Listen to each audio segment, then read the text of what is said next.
शिवोहम सोहम। पूर्व प्रसंग में आप श्रवण कर रहे थे,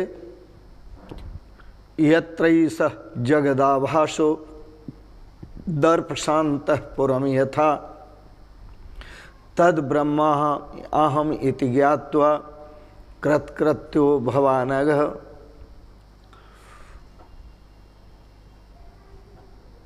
भगवान श्री राम के ब्रह्म विद्या के सतगुरुदेव गुरु भगवान श्री राम को कहते हैं, हे निर्दोष राम, हे निर्दोष राम। दर्पण में जैसे शहर दिखाई देता है, वैसे ही जिसमें यह जगत का भास हो रहा है, जगत दिखाई देता है, वही ब्रह्म मैं हूं, ऐसा निश्चय करो।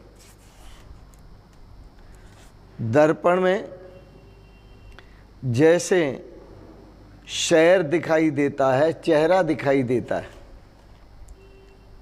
परंतु होता नहीं राम जी, वहाँ केवल दर्पण ही होता है।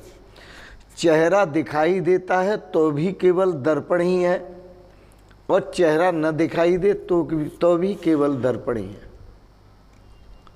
इसी प्रकार से जिसमें यह जगत दिखाई देता है, यह विश्व ब्रह्मांड दिखाई देता है, वही चेतन आत्मा ब्रह्म मैं हूँ। मुझ में यह सब दिखाई देता है, वास्तव में है कुछ नहीं। ऐसा जान करके कि वह ब्रह्म मैं हूँ, राम जी कृतार्थ हो जाओ। बड़ा सुंदर है। थोड़ा सा विचार, दर्पण के सामने आप पहुंच गए तो आपका चेहरा दिखाएगा, आपका चेहरा प्रतिबिंबित होगा। आप हटें और दूसरा पहुंच जाए तो उसका चेहरा प्रतिबिंबित हो जाएगा। दूसरा हटे और तीसरा पहुंच जाए तो उसका चेहरा प्रतिबिंबित हो जाएगा। दर्पण में सब चेहरे दिखाए जाएंगे, लेकिन दर्पण किसी भी चेहरे से दोषी नहीं होता, वो सदा निर्दोष रहता है। हे राम जी, इसी प्रकार से तुम्हारा जो चेतन स्वरूप है, इस चेतन स्वरूप में ही सब दिखाया जा रहा है, परंतु तुम निर्दोष राम हो। दर्पण के सामने आप मल की टोकरी रख दो, वह भी दर्पण में दिखाई देगी।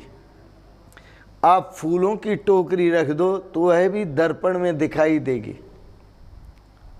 मल की टोकरी से वह दर्पण दुर्गंधित नहीं होता, और फूलों की टोकरी से, यत्र की टोकरी से वह सुगंधित नहीं होता। वह निर्लेप है दर्पण। दर्पण बिल्कुल निर्दोष है। इसी प्रकार से हे राम जी, तुम्हारा जो स्वरूप है वह बिल्कुल निर्दोष है। जो भी दिखाई देता है तुम्हारे स्वरूप में, वो होते हुए भी नहीं है। जैसे दर्पण में जो भी दिखाई देता है और दिखाते जाओ, लेकिन उसमें होता कुछ नहीं है, और न किसी के साथ वह संबंध रखता है दर्पण, और न किसी से लिपायमान होता है, न किसी की उसमें छवि छपी रह जाती है। वह दर्पण निर्मल का निर्मल रहता है। इसी प्रकार से राम जी, तुम्हें कर्मों का दोष कभी नहीं लगा। सब कर्म तुम्हारे में दिखाई देते हैं, तुम वह चैतन्य दर्पण हो। सब दिखाई देते हैं, लेकिन तुम निर्दोष के निर्दोष ही हो। तुमने कोई कर्म किया ही नहीं। छवि बनती है और हट जाती है, छवि बनती है और हट जाती है। भगवान श्री कृष्ण ने भी कहा था, मत्तो विनिर्गतम विश्वम मय्येव लयमिष्यति। यह समस्त विश्व मेरे से प्रकट हुआ है, जाएगा कहाँ? मेरे में ही लय होगा, क्योंकि विश्व है ही नहीं। आप सोचिए, दर्पण में जब छवि बनी तो वहाँ लगता है कि दर्पण भी है और इसमें दूसरा भी है। क्या उस दर्पण में कोई दूसरा है? वो छवि हटी, दूसरी छवि बनी, क्या वो छवि है दर्पण में? छवि दिखाई देती है लेकिन है नहीं। याद रखना, दिखाई जरूर देती है लेकिन है नहीं। इसी प्रकार से राम जी मुझ चैतन्य परमात्मा में, ऐसा निश्चय करो, मुझ चैतन्य ब्रह्म में यह जगत की छवि दिखाई देती है और लेकिन है नहीं। दर्पण धरा जब सामने तब ग्राम उसमें भासता, दर्पण हटा लेते जब ही तब ग्राम होता लापता। बस आप में दिखता सब कुछ है लेकिन कुछ है नहीं राम जी। इसी का विचार करो और हे राम जी, ऐसा जान करके कि मैं दर्पण की तरह शुद्ध ब्रह्म हूँ, इस प्रकार जानकर आप कृतार्थ हो जाओ। हे निर्दोष राम, आप कृतार्थ हो जाओ। यह गुरुदेव का वचन है, गुरुदेव का मार्गदर्शन है, जिसे आप श्रवण कर रहे हैं।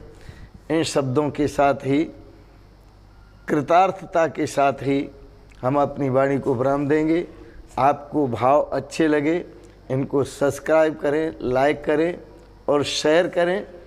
और अंत में आप सभी के प्रति ढेर सारी अनंत शुभ कामनाएं करते हुए बहुत बहुत आप सबको प्रणाम। शिवोहम शिवोहम शिवोहम।